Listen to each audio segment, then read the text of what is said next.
பஞ்சாயத்துக்கு வந்து சிட்டுவை கூட்டிகிட்டு வராங்க ஸ்னேகா. உடனே ஸ்னேகா வந்து சொல்கிறாங்க சிட்டு தான் இதுக்கு சாட்சின்றாங்க. அதை கேட்டு எல்லாம் அதிர்ச்சி அடைகிறாங்க. அடுத்து சிட்டு வந்து எல்லா உண்மையும் வந்து எல்லாம் முன்னாடியே சொல்கிறாங்க. இந்த மாதிரி சிந்துக்காக நான் உதவி பண்ணேன், அந்த மெசேஜ் அனுப்பிச்சது நான் தான், டாக்டரோட ஃபோனை வந்து நான் வந்து யாருக்கும் தெரியாமல் எடுத்து வந்து இந்த மெசேஜை வந்து சிந்துக்கு நான் அனுப்பிச்சி விட்டேன், ஐ லவ் யூன்ற மெசேஜை. இது தாங்க நடந்தது. நான் வந்து எதுக்காகவும் செய்யலை. சிந்து பாவம், அவள் சின்ன வயசுலேருந்து எனக்காக நிறைய ஹெல்ப் பண்ணியிருக்கா, அதனால தான் நான் இப்படிலாம் பண்ணேன், என்னை மன்னிச்சிடுங்கன்னு சொல்லிட்டு மன்னிப்பு கேட்குறாங்க. இதெல்லாம் கேட்டு எல்லாருமே அதிர்ச்சி அடைகிறாங்க. சிந்து கிட்ட எல்லாமே கேட்குறாங்க. சிந்து அழுதுட்ருக்காங்க. அப்போ வந்து சிந்து கிட்ட அன்னபூர்ணி உண்மையிலேயே நடந்ததா சொல்லு அப்படி சொன்னோன்னா ஆமா அத்தை என்னை மன்னிச்சிடுங்கன்னு சொல்லிட்டு சிந்து மன்னிப்பு கேட்குறாங்க. அடுத்து சிந்துவை எல்லாருமே வெறுக்கிறாங்க. ரொம்ப மோசமாக பேசுகிறாங்க. இப்படிப்பட்ட பொண்ணை பார்த்ததே இல்லை, சாமி மேலே கூட சத்தியம் பண்ணி நீ எல்லாம் ஒரு பொண்ணா அப்படின்னு சொல்லிட்டு பொதுமக்கள் எல்லாருமே ரொம்ப மோசமாக வந்து ஊர் மக்கள் எல்லாருமே ரொம்ப கேவலமாக பேசுகிறாங்க சிந்துவை. அதை கேட்டு அவங்க அம்மா அப்பா ரொம்ப வருத்தப்படுறாங்க. சிந்து வந்து ரொம்ப வந்து மோசமாக பேசுகிறாங்க. சே நீ எல்லாம் ஒரு பொண்ணா இப்படி எனக்கு பேர் வாங்கி கொடுத்துட்டேன்றாங்க. எல்லாருமே திட்டும்போது சிந்துவால் என்ன பண்ண தெரியாமல் சிந்து பயங்கரமாக அழுதபடி உட்காந்துருக்காங்க. இந்த சூழ்நிலையில் உடனே வந்து அவங்க பெரியம்மா என்ன பண்ணுறாங்க, இந்த மாதிரி நான் பண்ண கல்யாணத்தை நானே வந்து வந்து ரத்து பண்ணுறேன். சிந்து இதுக்கப்புறம் உனக்கு பொண்டாட்டி இல்லைடா, இந்த கல்யாணம் இன்றைக்கே வந்து ஊர் பொதுமக்கள் வந்து ரத்து பண்ணிடுவாங்க, அதனால் நீ கவலைப்படாத, இதுக்கப்புறம் உன் இஷ்டப்படி உன் வாழ்க்கையை அமைச்சிக்கோ, நான் வாக்கு கொடுத்த மாதிரி ஸ்னேகாவே நீ கல்யாணம் பண்ணிக்கோ அப்படின்னு சொல்லிட்டு சொல்லிடுறாங்க. அதை கேட்டு வந்து சிவா வந்து யோசிக்கிறாரு, என்ன சிவா நான் சொல்கிறது கரெக்டு தானே, இந்த பஞ்சாயத்துலேயே வந்து அதுக்கு முடிவு பண்ணலாம், ஸ்னேகாவை சிவா வந்து கல்யாணம் பண்ணிப்பான் அப்படின்னு சொல்கிறாங்க. அதை கேட்டு நிறுத்துங்க பெரியம்மா அப்படின்றாங்க.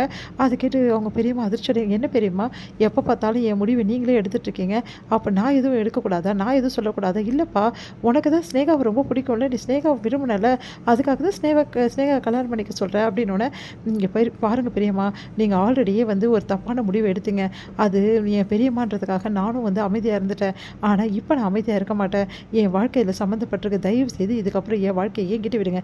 என்னடா பெரியம்மாவை எடுத்து பேசுகிற, அவங்க தான் சொல்கிறாங்கல்ல அப்படின்னு மகா சொல்கிறாங்க. அம்மா நீயும் வந்து இந்த விஷயத்தை தலையிடாது அப்படின்னோடனே அப்படியே மகா அதிர்ச்சி அடைகிறாங்க. அவங்க அப்பா எல்லாருக்கிட்டையுமே சொல்கிறாங்க, யாருமே இந்த விஷயத்தை தலையிடாதீங்க, இது எனக்கும் வந்து ஸ்னேகாவுக்கும் சிந்துக்கும் சம்மந்தப்பட்ட விஷயம், இதை நாங்களே பார்த்துக்குறோம் அப்படின்றாரு. அதை கேட்டு ஸ்னேகா என்ன சிவா இப்படியெல்லாம் பேசுகிற, இது வந்து நல்ல சான்ஸு பார்த்தல, சிந்துவோட உண்மை முகம் எல்லாருக்கும் தெரிஞ்சு போச்சு, இதுக்கப்புறம் சிந்து கெட்டபடி எல்லாருக்கும் தெரிஞ்சிச்சு, இதுக்கப்புறம் என்ன பிரச்சனை, நீ நானும் கல்யாணம் பண்ணிக்கலாம் சிவா அப்படி சொல்கிறாங்க. யார் கல்யாணம் பண்ணிக்கிறது, சிந்து கெட்டவனா அப்போ நீ ரொம்ப நல்லவளா அப்படின்றாரு. அதை கேட்டு அப்படியே ஸ்னேகா அதிர்ச்சி அடைகிறாங்க. என்ன வாயே திறக்க மாட்டேங்கிற, உன்னை பற்றி எந்த விஷயமும் இவங்க யாருக்கும் தெரியாது, எல்லாரும் என்னமோ நீ வந்து காதலிச்சு ஏமாந்த மாதிரியும், நீ தான் ரொம்ப வந்து கஷ்டப்படுற மாதிரியும், இந்த சிந்து தான் மோசமானவன்ற மாதிரி எல்லார்கிட்டையும் ஒரு இமேஜை ஏற்படுத்தி வச்சுருக்க, உன்னை பற்றி நான் சொன்னேன்னா இங்கே இருக்கிறவங்க எல்லாரும் உன்னை பற்றி எல்லாமே தெரிஞ்சுப்பாங்க, சொல்லட்டுமா அப்படின்றாரு. அதை கேட்டு ஸ்னேகா வந்து என்ன சிவா இப்படிலாம் பேசுகிறேன் அப்படின்றாங்க. வேறு எப்படி பேசுகிறது அப்படின்றாங்க. உடனே வந்து சிந்து வந்து அப்படியே பார்த்துட்டே இருக்காங்க அதிர்ச்சியாக. உடனே வந்து என்ன பண்ணுறாரு, ஸ்னேகாவோட அப்பா வந்து என்ன சிவா இப்படியெல்லாம் பேசுகிற அப்படின்னோட, சார் இங்கே பாருங்கள், உங்களுக்கு நான் உங்கள் மேலே நிறைய மரியாதை வச்சுருக்கேன், அதனால் இந்த விஷயத்தில் உங்களுக்கு நல்லாவே தெரியும் ஸ்னேகா என்னென்ன பண்ணியிருக்கான்னு சொல்லிட்டு, அதனால் தயவு செய்து இந்த விஷயத்தை தலையிடாதீங்க அப்படின்னு அப்படியே அப்படியே பார்த்துட்ருக்காரு அவர்.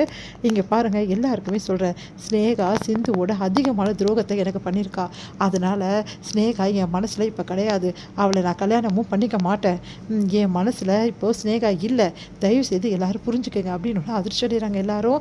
இங்கே பாருங்கள் கல்யாணன்றது ஏன் விருப்பத்து பிரகாரம் நடக்கிறது, அதனால் எனக்கு யார் கூட வாழணும்னு தோணுதோ அவங்க கூட தான் நான் வாழ முடியும், அதுக்காக நீங்கள் எல்லாரும் சொல்கிறபடி நான்லாம் கேட்க முடியாது, என் வாழ்க்கையை நான் தான் டிசைட் பண்ண முடியும் அப்படின்றாரு. அதை கேட்டு ஊர் பொதுமக்கள் எல்லாருமே வந்து டாக்டர் இப்போ நீங்கள் என்ன தான் சொல்கிறீங்க அப்படின்றாங்க.